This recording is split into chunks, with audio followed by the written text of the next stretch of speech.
जी आज खास કરીને આપણા વલસાડ ડાંગ લોકસભા અંતર્ગત આવતી વલસાડ જિલ્લામાં અમારી વલસાડ પારડી અને ધરમપુર નગરપાલિકાની ઇલેક્શન હતું અને ખાસ કરીને વલસાડ એક કેટેગરી એ નગરપાલિકા હતી। ત્રણેય નગરપાલિકામાં ભારતીય જનતા પાર્ટી ઐતિહાસિક જીત મેળવી છે અને ઇતિહાસમાં નહીં મળી એટલી સીટ અમને મળી છે। વલસાડમાં 44માંથી 41 સીટ, ધરમપુરમાં 28માંથી 22 સીટ અને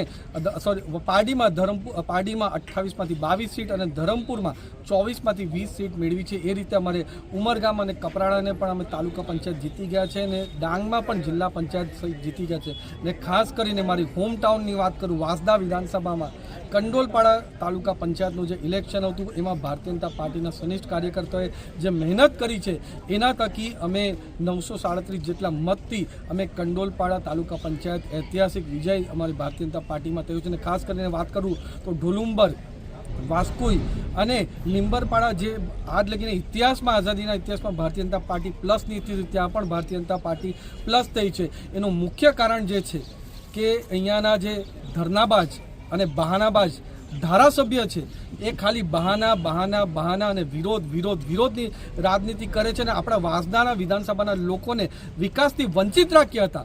એના કારણે હવે વાંસદાના લોકો એનાથી કંટાળી ગયા છે અને જે નરેન્દ્ર મોદી સાહેબની વિકાસની રાજનીતિ છે, નરેન્દ્ર મોદી સાહેબની કેન્દ્ર અને રાજ્ય સરકારમાં જે કામગીરી થઈ રહી છે ને સાંસદ જીતવા પછી પણ હું મારું પોતાનું વાંસદા છે એટલે વાંસદા હમણાં લગીને 53 વાર મેં વાંસદામાં વિઝિટ કરી છે અને સુખ દુઃખના દરેક પ્રસંગોમાં હું હાજર રહું છું। આપણા નાના મોટા જે પણ પ્રશ્નો છે એ નિરાકરણ કરવા માટે પણ પૂરા પ્રયાસ કર્યો છે અને કરોડો રૂપિયાના વિકાસના કામ પણ કર્યા છે। અને જે ટ્રિપલ એન્જિનની સરકારની અમે વાત કરી એના થકી જે લોકોએ વિશ્વાસ મૂક્યો છે એના થકી અમે જીત્યા છે। અને ક્વાર્ટર ફાઇનલ વલસાડ ડાંગ લોકસભાનું જ્યારે ઇલેક્શન હતું ત્યારે અમે એમને હરાવ્યા હતા। સેમિફાઇનલ આજે કંડોલપાડામાં અમે જીત્યા છે અને વલસાડમાં પણ વલસાડ નગરપાલિકામાં ખાસ વાત કરું તો વોર્ડ નંબર 3 અને 4માં આ જ રીતે કોંગ્રેસના બધા દિગ્ગજ લોકો હતા એ દાદાગીરીથી 7 ટર્મ 8 ટર્મ જીતતા હતા ગુંડાગર્દી કરીને। ત્યારે મેં એમને ચેલેન્જ ફેંકી હતી કે વોર્ડ નંબર 3 અને 4માં આ વખતે એમની કોઈ પણ દાદાગીરી ગુંડાગર્દી નહીં ચાલવા દઈશ ને એમને હરાવીશ।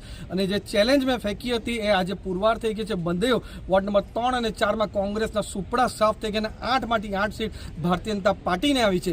એ રીતે આજે હું પાછી એક ચેલેન્જ ફેંકીને જાઉં છું।